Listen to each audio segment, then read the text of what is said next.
This WTO system brought unprecedented stability and prosperity to the world. I've said before that the world is changing in ways that will disadvantage small open economies like Singapore. Some had previously questioned this assessment, but the recent Liberation Day announcement by the US leaves no room for doubt. It marks a seismic change in the global order. The era of rules-based globalization and free trade is over. We are entering a new phase, one that is more arbitrary, protectionist, and dangerous. For decades, the US was the bedrock for the free market economies of the world. It championed free trade and led efforts to build a multilateral trading system, anchored by clear rules and norms, where countries could achieve win-win benefits through trade. This WTO system brought unprecedented stability and prosperity to the world, and to the US itself. To be clear, the system is not perfect.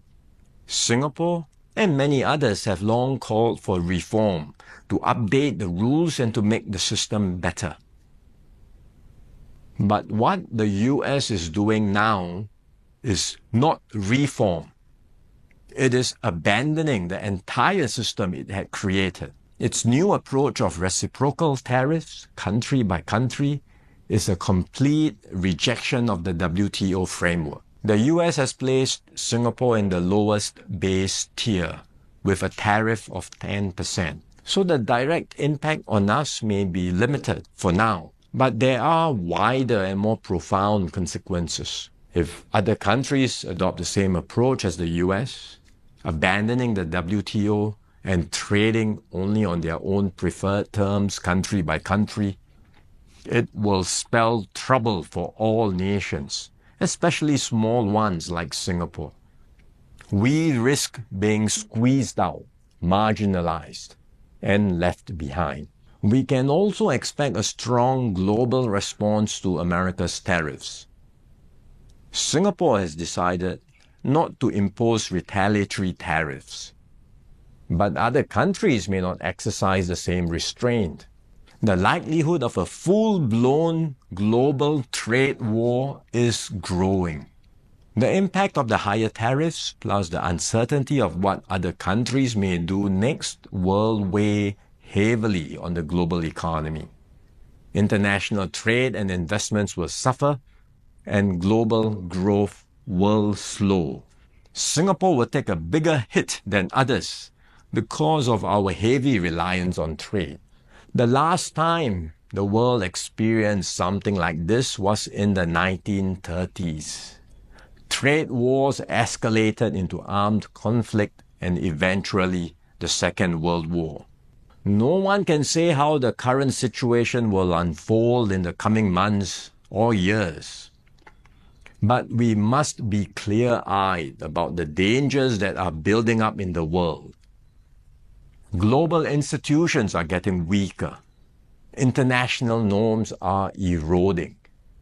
More and more countries will act based on narrow self-interest and use force or pressure to get their way. This is the harsh reality of our world today. We will stay vigilant. We will build up our capabilities. We will strengthen our network of partnerships with like-minded countries. We are more ready than many other countries with our reserves, our cohesion, and our resolve. But we must brace ourselves for more shocks to come. The global calm and stability we once knew will not return anytime soon. We cannot expect that the rules which protected small states will still hold. I'm sharing this with you so that we can all be mentally prepared, so that we will not be caught off guard. Let us not be lulled into complacency. The risks are real and the stakes are high. The road ahead will be harder. But if we stay resolute and united, Singapore will continue to hold its own in this troubled world.